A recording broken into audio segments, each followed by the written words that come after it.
Doctor Yunus সরকারের অনেক কিছুর আমি সমালোচনা করি, কিন্তু যেটা ভালো বাংলাদেশের জন্য কল্যাণকর সেটার মন খুলে প্রশংসা করি। টাকা লাগলে প্রবাসীরও দিব। আমার অনেক ভিডিওতে আমি এই কথাটা বলছি, যারা আমাকে শোনেন।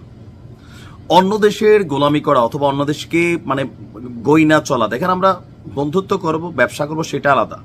আমার কাছে কিচ্ছু নাই, আমি ভাইয়ের উপর নির্ভর করতে হবে, হ্যালো করতে হবে। ওয়াই? এদেশ থেকে কোটি কোটি না বিলিয়নস অফ ডলার পাচার হচ্ছে। বাট এবার যে সিদ্ধান্ত ডক্টর ইউনূসের সরকার নিয়েছে এবং আমাদের আশিক চৌধুরী, ধন্যবাদ ওনাকে, যে ছবিগুলো দেখলে তো কলিজা ঠান্ডা। বাংলাদেশ সামরিকভাবে শক্তিশালী হওয়া উচিত। আপনি উত্তর কোরিয়ারে দেখেন, ছোট্ট একটা দেশ, সারা পৃথিবীরে না চায়, কেউ টাচ করার সাহস পায় না। কেন? মেশিনে ভরপুর করে রাখছে। কথা বলছি যে এই মুহূর্তে সোশ্যাল মিডিয়াতে ভাইরাল আমাদের আশিক চৌধুরী, বিডার চেয়ারম্যান, তার তুরস্কের সফর এবং এমকেইর সাথে, তুরস্কের সামরিক কোম্পানি এমকেইর সাথে যে প্রতিরক্ষা চুক্তি হয়েছে। আসুন দেখি ছবিগুলো, দেখি আর ঘটনা কি।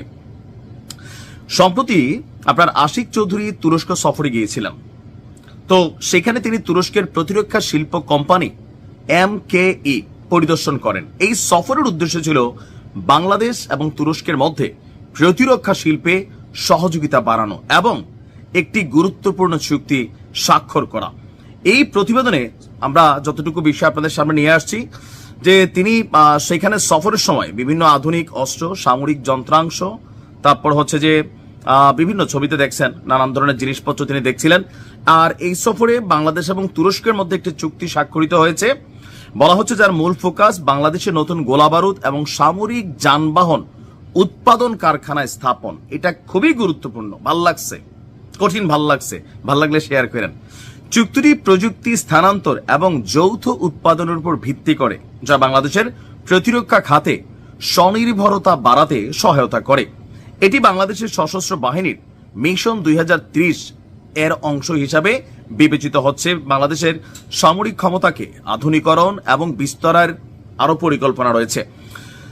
তো এখানে বেশ কয়েকটা কোটেশন আমরা দেখছি যেগুলো আসছে, যে প্রতিরক্ষা ক্ষমতা বৃদ্ধি, আপনার দ্বিতীয় হচ্ছে অর্থনৈতিক সুবিধা, ভূ রাজনৈতিক ভূমিকা, জনমতের প্রতিক্রিয়া, অনেক কিছু। এখানে চ্যালেঞ্জ হচ্ছে যে চুক্তিটি বাস্তবায়নে বিলম্ব হতে পারে বা অর্থনৈতিক চাপ সৃষ্টি হতে পারে।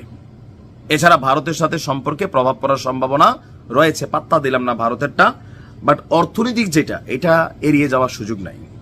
কিন্তু আমি বরাবরই বলছি, আজকের ভিডিওতে বলছি, সরকারের যদি মনে হয় টাকা নাই, প্রবাসীদেরকে ডাক দেন, একটা স্বচ্ছতা রাখেন। কারণ এখন তো ধান্দা শুরু হয়ে গেছে। ওই এক এক উপদেষ্টার পিএসএর যে ঘটনা, ইমান আমাদেরও হারাই গেছি। তারপরেও সেনাবাহিনীর কোনো অ্যাকাউন্ট যদি হয়, ফান্ড আসে, যে আওয়াজ আসে যে বাংলাদেশের প্রবাসীদের কাছে সহযোগিতা চাই, এই জিনিসগুলা করবো, ইনশাল্লাহ টাকার বন্যা বৈশা যাবে। মনে রাখেন, প্রবাসীরা ওই কলিজা রাখে। আমরা দুই বিদেশে থাকি তো দেশটারে চাই, ভালোবাসি।